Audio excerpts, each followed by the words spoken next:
চলো আজকে তোমাদের সাথে আমার প্রায় 2 বছর আগের পিৎজা খাওয়ার ইচ্ছের গল্পটা শেয়ার করি। যখন আমার সোনা মামার পেটের মধ্যে আসে তখন তো প্রায় 2 মাস হয়ে যায় আমরা জানতে পারি। তো সেই মতো করেই আমি কিন্তু প্রায় 3 মাস যখন আমার সোনাটা হয় তখন একটু এটা ওটা খাওয়ার ইচ্ছেটা আসে, যেমন চটপটা কিছু খাওয়ার। তো তখন আমি আমার সোনার পাপাকে বলি যে আমাকে পিৎজা খাওয়াতে হবে। আমার 5 মাসের যে একটা স্বাদ হয় তো সেটা তো বাড়ির থেকে হয়, যখন বাড়িতে থাকি পঞ্চায়েত এরকমই কিছু দেওয়া হয়। তো যেহেতু আমি তো সেটা বাড়িতে ছিলাম না, আমি আমার সোনার পাপার কাছে মুম্বাইতে ছিলাম সোনার পাপার কাজের সূত্রে। তো সেই ক্ষেত্রে আমি সোনার পাপার কাছে এটা আবদার করেছিলাম, মানে ওই 3 মাস প্রেগনেন্সি জার্নি থেকে। সোনার পাপা আমাকে কিন্তু আশা দিয়েই রাখতো, তবে ও বলতো যে যেহেতু আমি সারাদিন একা থাকি আর প্রচুর পরিমাণে আমি বমি করতাম ওই সময়, সেজন্য ওর পাপা কিন্তু খুব একটা সাহস পায়নি আমাকে তখন বাইরের কিছু খাওয়ানোর জন্য। সবসময় নিজে যা রান্না করতাম খাবো বলতাম তাই এনে দিত। তবে একটা সত্যি কথা বলবো,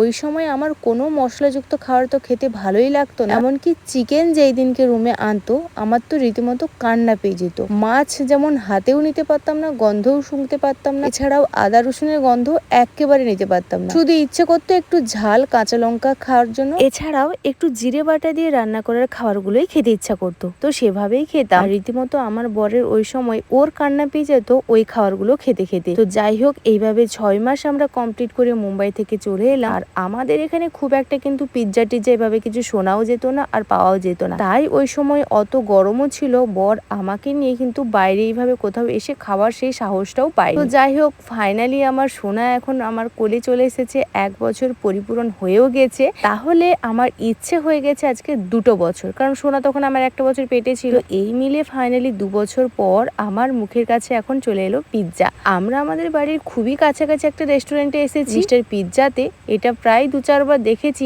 এই দিক থেকে যখন ময়না নতুন পুকুরের দিকে যেতাম। তো ফাইনালি আজকে একটা সিদ্ধান্ত করেই এলাম, চলো আজকে তাহলে আমার ইচ্ছেটা পূরণ করা যাক। যতটা এক্সাইটেড ছিলাম পিৎজাটা ঠিক কেমন হয়, কি টেস্টি হয়, কিন্তু খেয়ে যতটা বুঝলাম যে না, সেভাবে কোনো টেস্ট নেই। একটা মোটামুটি খাওয়া যায়, আমি যতটা আগ্রহ করেছিলাম সেই ব্যাপারটা নয়। আর এদিকে আমার বর নিয়েছে এগ মোগলাই, আর ওটা কিন্তু খুব তৃপ্তি করে খেয়েছে। সাথে দুজনেই কিন্তু দুজনেরটা ভাগ বাটোয়ারা করে খেয়েছে। অবশেষে আমি যেটাই বলবো, পিৎজা খেতে অবশ্যই ভালো লেগেছে, তবে আমি যতটা আশা করেছিলাম ঠিক সেভাবে নয়। যাই হোক, এসেছিলাম সেই সন্ধ্যের মুখে মুখে। এখন যখন খেয়ে দিয়ে বাড়ি যাব প্রায় 7:30 পৌনে 8টা বাজতে যায়। তো চলো এখন আমরা বাড়ি যাব। সোনার সাথে একটু দুষ্টুমি চলছিল, সোনা তো আমার কাছে ছাড়া কারোর কাছে যেতে চায় না, তাই ওর পাপার কাছে একটু ওকে দিলাম, এই আর কি। চলো বাড়ি যাই।